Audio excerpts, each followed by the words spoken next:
I'm going to do something today that I never ever do, and that's share a piece of news with you.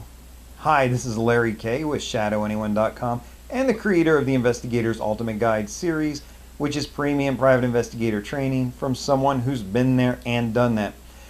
This comes up, this bit of news, I'll give it to you here in a moment, but it comes up because of something I was working the other day that I thought was kind of interesting and I wanted to share with you. This goes back actually and reflects on a video I did previously for you talking about drugs and surveillance when you're watching someone in the winter time, and I'll put a link to the video if you want to see it in its detail. But in the winter time, if you're watching a drug corner, when a person takes their glove off, a lot of times that can be them preparing to deal drugs. That way they can count out the crack rocks or handle the money. And that's just one of those signs when you see the glove come off in the wintertime, hey, heads up, they're about to do something and maybe it's a drug deal.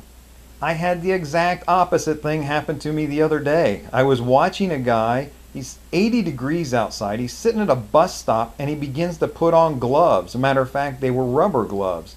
Now, I know from experience, you may know from common sense, the only reason somebody at a bus stop is putting on gloves in 80-degree weather is because the next thing that's going to happen is a felony.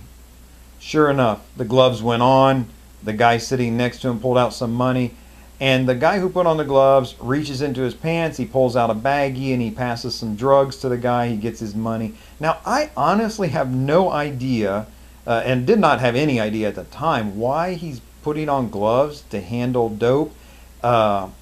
It's just a weird thing. The guy who was buying dope didn't seem to have any concerns. At first I thought maybe it was a fentanyl thing. He didn't want to get contact and overdose. But honestly, if you're storing a baggie of dope in your pants, probably contact is not going to be totally prevented just by putting on gloves. And certainly the buyer wasn't too concerned about handling the dope. I thought through another example, maybe he's got an experience where fingerprints had sent him to prison before and he wanted to keep his prints off the baggie.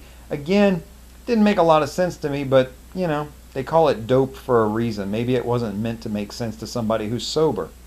The point for you here is not why he put on gloves before he dealt dope, but when you're doing surveillance, look for things that are unusual. And this is for my security brothers and sisters as well. Look for the unusual. Somebody wearing gloves in 80-degree weather should catch your attention. Now, a little bit of news I want to share with you, and I don't know how widespread this is. It's new in my area. I've started to see it happening, but crackheads breaking twigs off of trees or bushes and using that twig as a pushrod in their crack pipe. I don't know if this is something that's been going on for years and I've just never noticed before. I don't know if this is something that's happening all over the country and it's just now making its way to my area. But it's interesting, it's kind of newsworthy. I wanted to share it with you. If it is something new, you can be one of the first to know about it. But again, take a look. Unusual behavior should be catching your attention. If you see somebody in the city going into the bushes, that should raise your awareness that something's going on anyways. But if they reach up to a tree that's planted, growing out of the sidewalk and snap off a twig, that's not just idleness, that's not just some kind of really small inconsequential vandalism. There may be more to it than that. So heads up, when you see that, now you have a clue as what might be coming next. If you have any little things that you think might be newsworthy or contemporary, drop them in the comments. We can all learn from each other. In the meantime, this is Larry Kaye with ShadowAnyone.com. Remember, do the right thing, even if it's the hard thing.